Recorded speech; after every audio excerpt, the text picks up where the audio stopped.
दोस्तों वो कहते हैं ना कि मनुष्य की आवश्यकताएं तो पूरी हो सकती है मगर उसकी लालसा का कोई अंत नहीं है। और ख़ास करके ये बात जो है वो लागू पड़ती है बिजनेसमैन के ऊपर।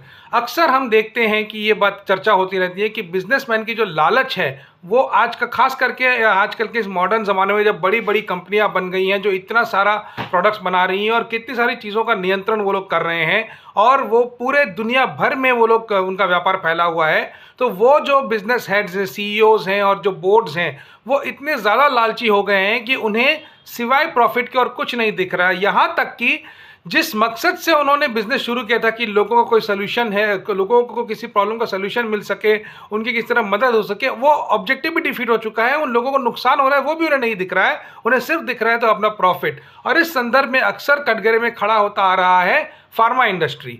अक्सर ये कहा गया है कि जो फार्मा कंपनीज हैं वो क्योर नहीं ट्रीटमेंट सॉल्व करती हैं, यानी कि आपको वो लाजीवन ट्रीट करते रहे लेकिन आपकी वो बीमारी को क्योर नहीं करेंगे।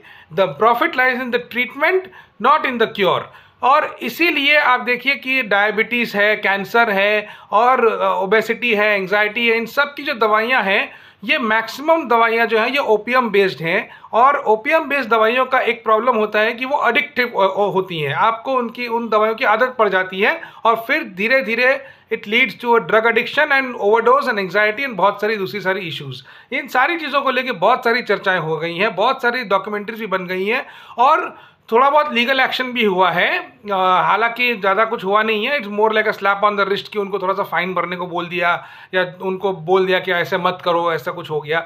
लेकिन एक ऐसा केस है जहाँ पे जॉन कपूर नाम के फार्माकोलॉजिस्ट की कंपनी इंसिस के ऊपर जब ये सारे आरोप लगे थे कि उन लोगों ने ऑफ लेबल मार्केटिंग की और बहुत सारी चीज़ें जानते हुए भी गलत स्टडी के आधार पे उन्होंने अपना ओपियम बेस्ड कैंसर ड्रग को बेचा और उसमें कितने सारे लोग फंस गए, मर गए, कितना कुछ हो गया, तो उनको 5.5 साल की सज़ा हुई थी। अब इसी पूरे कथन को ध्यान में रखते हुए एक फिल्म आई है और उस फिल्म में क्रिस इवांस और एमिली ब्रंट ने मुख्य भूमिकाएं निभाई हैं। वो हमें यही सब दिखाती है कि फार्मा इंडस्ट्री की जो अंदर की जो डार्क रियलिटी है और मेडिकल प्रोफेशन की भी जो डार्क रियलिटी है वो दिखाया है। तो आप अगर इस फिल्म को देखना चाहते हो तो नेटफ्लिक्स पे देख सकते हैं। नाम है इसका पेन हसलर्स। फिल्म थोड़ी सी उन्होंने मतलब फिक्शनलाइज किया है, कमर्शलाइज किया है, लेकिन ओवरऑल वो अपने ऑब्जेक्टिव को मीट करती है और वो इस डार्क रियलिटी को एक्सपोज करती है।